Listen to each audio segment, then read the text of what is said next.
Hiya,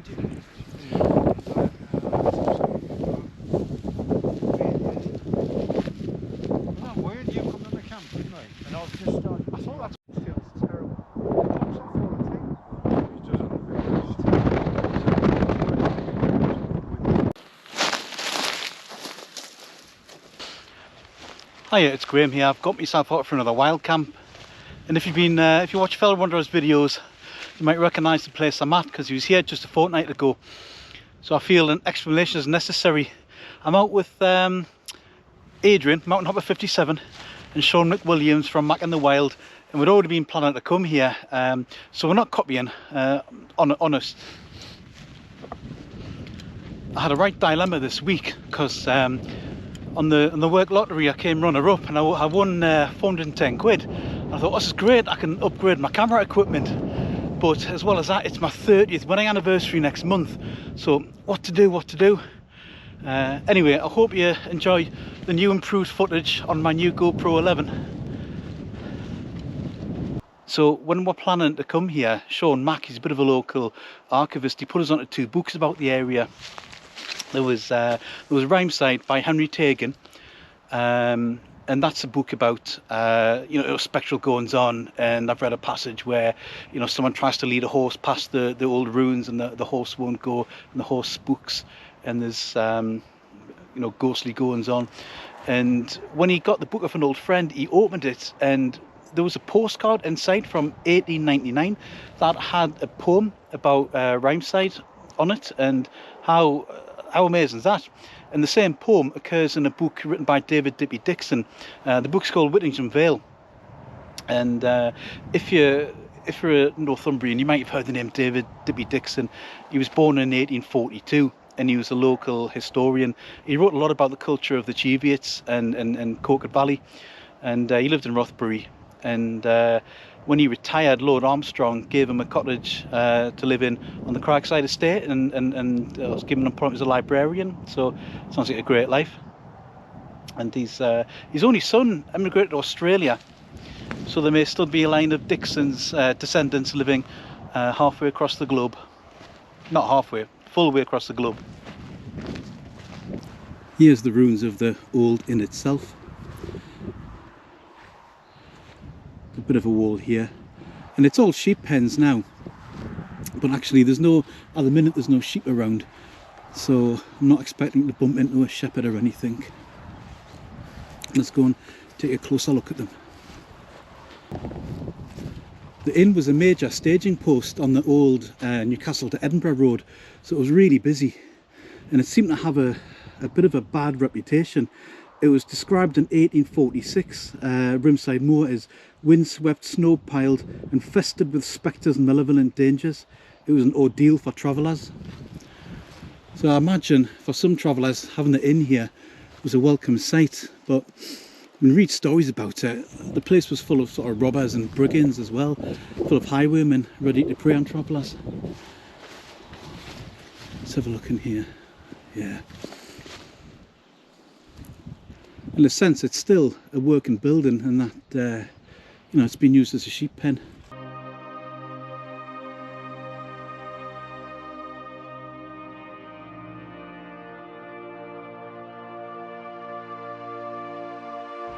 It seemed to have a pretty bad reputation for drinking and rowdiness, and no doubt it was pretty raucous.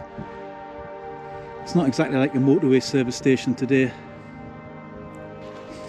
So here's the old road itself.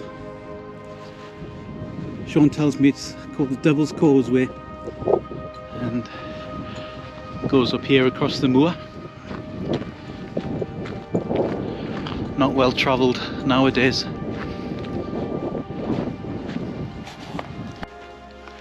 This must have been such a busy place, being the main inn between 2 major cities.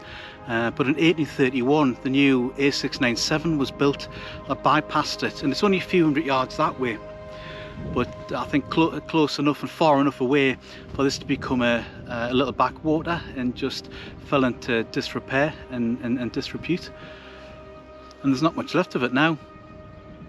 Is it still haunted?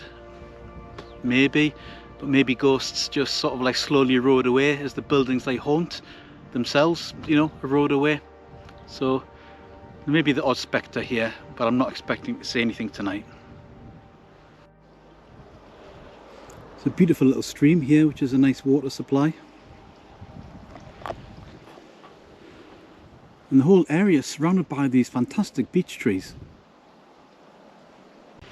There's an Old Northumbrian expression, well actually I'd never heard of it before, as wide as Rimside moor, which just speaks about, I think implies about how bleak and lonely and windswept it was. And still is. I've read that Rimside moor, where the halfway house or the old moor inn is has its own little weather system, and it's meant to be, you know, sometimes gloomy and dull here even though it's sunny elsewhere. And actually it is pretty dull. It's not gloomy though, I'm happy to be out. The beech trees here are absolutely fantastic. They're kind of old and twisted and gnarled. I love beech trees. I think there's something almost something mystical about them, and I love the beech mast that they leave on the floor. This is just the kind of place where you'd find wood spirits, dryads. It's like, you know, druids would hang out here. Love it.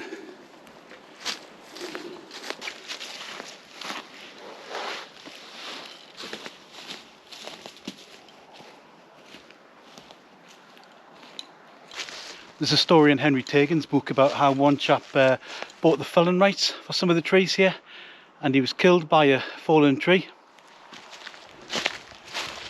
Probably just one of the ghosts that might haunt here now.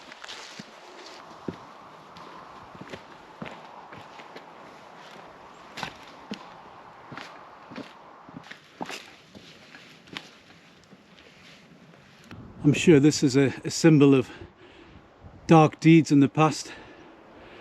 I mean, clearly not the original gibbet, but just the fact that it's here, a bit spooky. These roots look pretty cool. Look at this. So this tree looks like it was upended a long time ago, because there's no bare raw earth underneath. It's all covered in grass, so I guess Storm Arwen didn't fell this tree. But it looks like it's still doing pretty well for itself. Some of the roots are still underground there.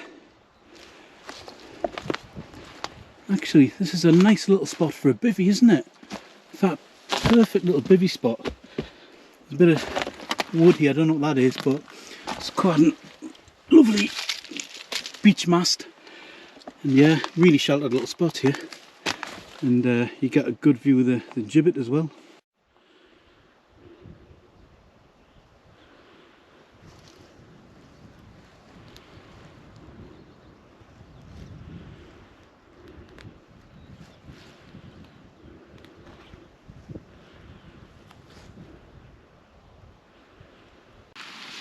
I feel rather have a camping more for picnic one.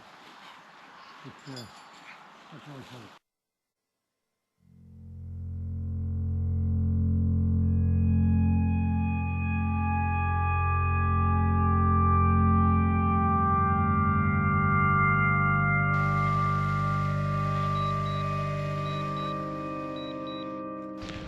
Hi chaps, so we found a good little camp spot, I think. It's quite near the stocks, and we're just over here. So Sean's got a pretty interesting tent here. I'm a bit fascinated by it. So hi Graham, yeah, it's the Durston X-Mid 1P. It's the tent I've bought because I'm attempting the Cape Wrath Trail. It's a fascinating design. It's offset sort of parallelogram. yeah, And it's a trekking pole tent. I'll show you inside. There's a bit of debris in the bottom there, which is my kind of stuff. If I pop that there, yeah, it's a really nice shape. so you've got magnetic catch holders when I can work them. Oh, I like that. Yeah, Yeah, I've got a peg down there, so it's pulling against it. And then your trekking poles. yeah. And this is obviously my ultralight setup. I've got a space blanket and a very light mat there, which I'm trying out tonight. The thing I do like, Graham, is the huge vestibules. There's one on each side.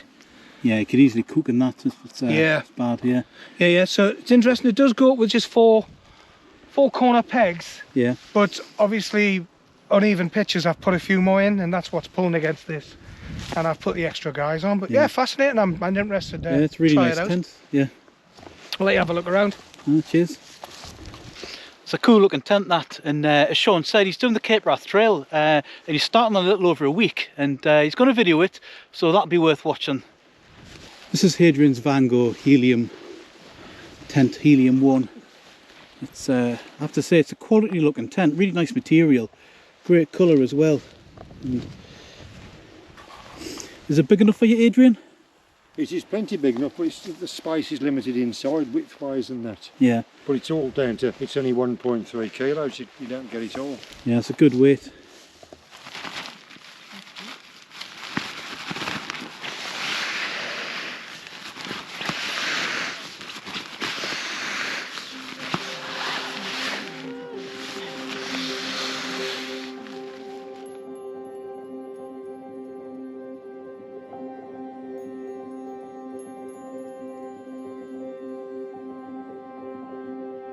I'll just show you my little setup, guys, before it gets too dark. I've got the hilly Akto, and I've got my expert mattress, and for the first time this year I brought out my summer bag by Aegis Max. It's sub 800 grams, about 700 odd grams per dry socks there. In the case I've misjudged the temperature, I brought the Alpkit cloud cover, and I'm going to use that like a blanket over the top of my sleeping bag. And pillow wise, and for a pillow I've got my drone, and then just put my pillow on top, and that suits me. I'm quite pleased at how stealthy the Akto looks. It's time to get on with my bait now, and I've got some venison burgers. I recently made the switch from pheasant to venison, and it's been a game changer. Sorry. A little bit of rapeseed oil in the pan. Actually, I've just noticed these aren't venison at all. It's bison. These are Bison Burgers.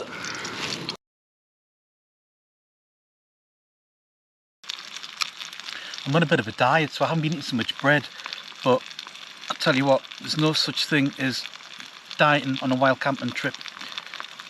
So I've got two nice buns tonight.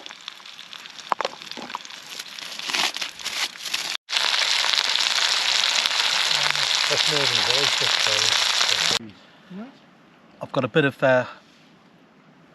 oh, what is it? Wild garlic pesto. I've got a bit of homemade wild garlic pesto. So just a little spoonful on the bottom of my bun.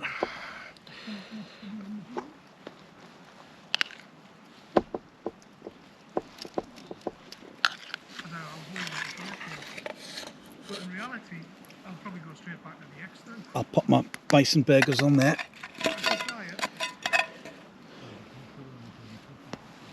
Then for the top of the burgers, I've got a bit of homemade spiced chutney. Plenty of jalapeno and courgette in here.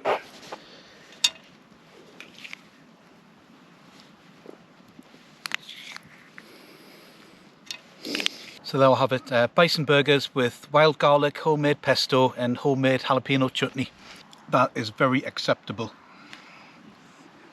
Cheers guys. Cheers guys. Cheers guys. Great to camp with you both. Cheers. Thanks Graham. Cheers. Thanks Graham. That was a good bit of crack that I had outside, but darkness came really quickly, and it got really cold, really nippy, and then it just started a pitter-patter of rain. So it's tent time now.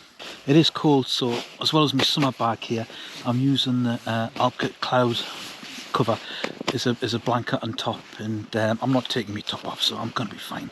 I'm going to be nice and cosy tonight, and I've changed into my dry socks. So I'm on Rimside Moor, and there's an old Northumbrian ballad called The Black Sow of Rimside and the Monk of Holy Island, and I've not been able to get a full copy of it, but I found one verse, and it goes like this: from Goswick with geese, from Chiswick with cheese, from Buckton with venison and stow, from Swinnow with bacon, but the Scots have it taken, and the prior is longing for more. So you find Wick is a place name all over Northumberland, and it's from the Anglo-Saxon. Wick means a farmstead or a farm or a hamlet, a little small holding, something like that. So Chiswick was where it was a dairy farm, and it was where the cheese was made that was destined for the monks of Holy Island. So the whole verse is about the monks of Holy Island lamenting the raids by the Scottish reivers that's left the larders a bit empty. And I'd love to find the whole verse, because I'd love to see how that plays out, whether the whole theme of the ballad is about that, or whether the monks get one back up or get the stores replenished. Who knows? If you find a full copy of the Black Sow of Rimside and the Monk of Holy Island, please let us know in the comments. I'd love to read the whole thing. But for now, I'm just gonna settle down and get some sleep.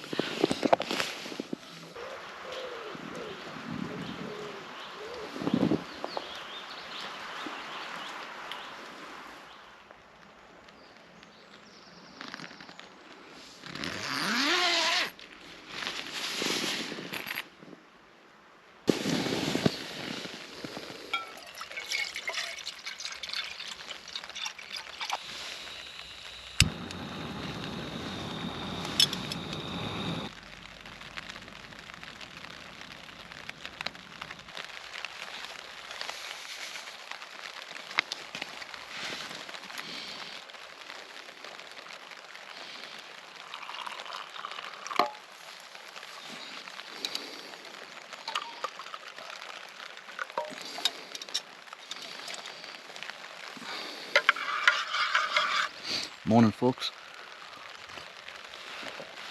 I slept really well last night. The rain on the tent is just a really nice sound to sleep to.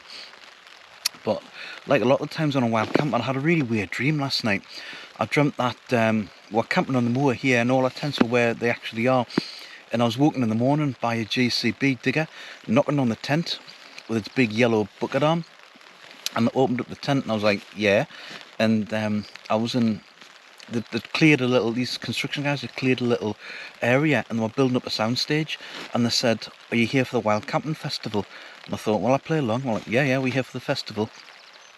And then loads of other people arrived, and I kid you not, they started showing Andy Wardle videos on the big video screen soundstage. Funny dreams, man, funny dreams I have when I'm out camping.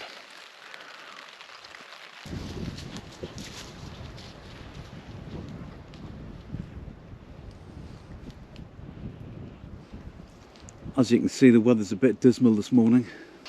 Well guys, thanks for coming along for the camp last night. It was good crack, had a good night's sleep, and it's a really interesting place.